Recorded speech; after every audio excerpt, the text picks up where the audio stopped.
तर मित्रांनो, आपल्याला IPB अकाउंटमध्ये सर्वात पहिल्यांदा आपला एम-पिन टाकून लॉग इन करायचं आहे.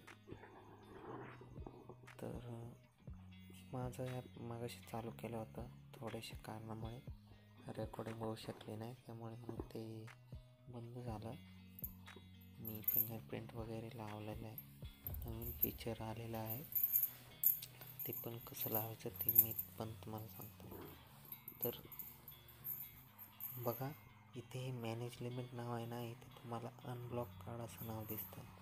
ते अनब्लॉक कार्ड नावावर क्लिक करायचं. त्यानंतर कंटिन्यू नावावर क्लिक केलं की तुम्हाला सक्सेसफुल असा मेसेज दिसला पाहिजे.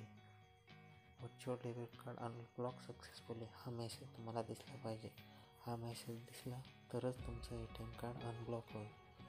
आणि हो, तुम्ही जर कार्ड सपोज आजच आणलं असेल तर ते लगेच अनब्लॉक होत नाही. त्यासाठी तुम्हाला 24 तासाचा वेट करावा लागतो, त्यानंतरच ते अनब्लॉक होतं. तर कृपा करून लगेच ट्राय करण्याचा प्रयत्न करू नका. ते अनब्लॉक नंतर होतं, बऱ्याच वेळानंतर. ते अनब्लॉक झालं की पुन्हा आपल्याला तिथंच यायचं आणि आपल्या व्ह्यू कार्डवरती यायचं. त्यानंतर आपल्याला ते आपलं कार्ड व्ह्यू करायचं आहे. त्यानंतर मग हे मॅनेज लिमिट आहे, त्यामधलं मी ते टाकत होतो, असंच म्हटलं होते की काय बघावं, तर ते नाही होते माझ्याकडून.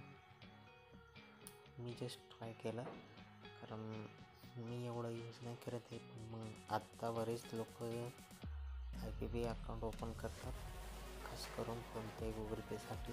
तर त्यांना कार्ड अनब्लॉक कसं करायचं हे माहिती नाही आहे. तर त्यांना सांगतो की कार्ड अनब्लॉकसाठी खूप मोठी प्रोसेस नाही आहे. जस्ट सिम्पली आपल्याला काहींना रिझन विचारलं जाईल, तर रिझनमध्ये फॉर यूज कोणता पण मेसेज टाकून आपण सेंड करू शकता. त्यानंतर ते सक्सेसफुली रजिस्टर होईल.